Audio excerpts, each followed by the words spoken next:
Good evening. Great to have you in as we continue with our online thoughts from Dan York's State of Mind. Reminder that our program is on repeats on MyRide TV at 7:30 and Fox Province at midnight until further notice. And I can't wait to give you that notice that says we're going to be back in the saddle. In the meantime, a couple of themes for this evening to touch on.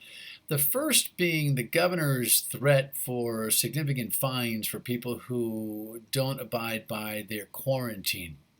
She's going to be naming a number soon enough, she says, that will be in the hundreds of dollars, if not higher, for people who are told to stay home and don't. Now, don't confuse yourself. If you are self quarantining because you just think it's the right thing to do, look, for the most part, I think all of us who are not mandated to go to work on the outside, and thank you so much to all who are.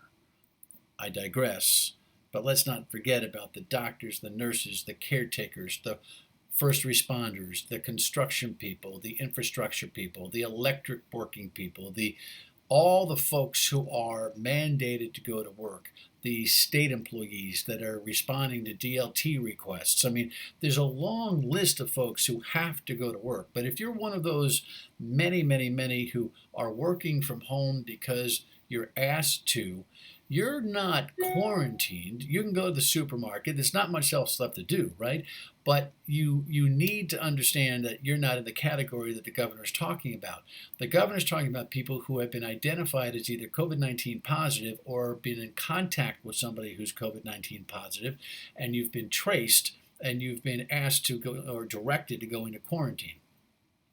And those of you who've come in from out of state, whether you're a resident or not, you're directed to go into quarantine.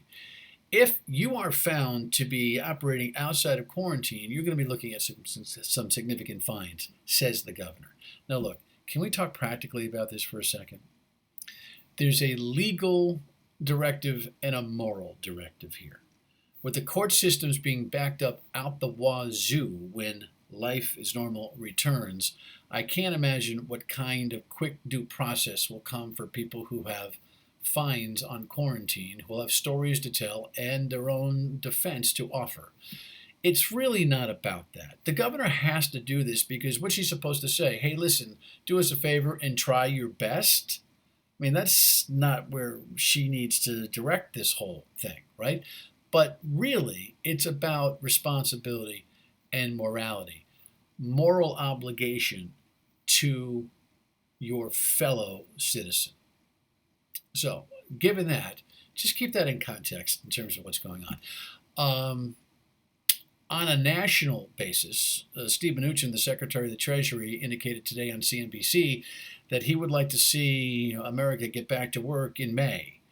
Well, so would everybody else. The key to all of this is going to be continued successful social distancing, taking the numbers down. That's what we can do. What the government's got to do in order to be able to start to open the spigot of the economy in dribs and drabs is going to be wholly dependent on the idea that we've got testing widespread, not just the good work that's being done at CVS and Twin River. By the way, don't drive there without an appointment. Go to CVS.com, not CVS Pharmacy. Don't go in the stores, but go to CVS.com and get your appointment same day for a quick test for COVID-19.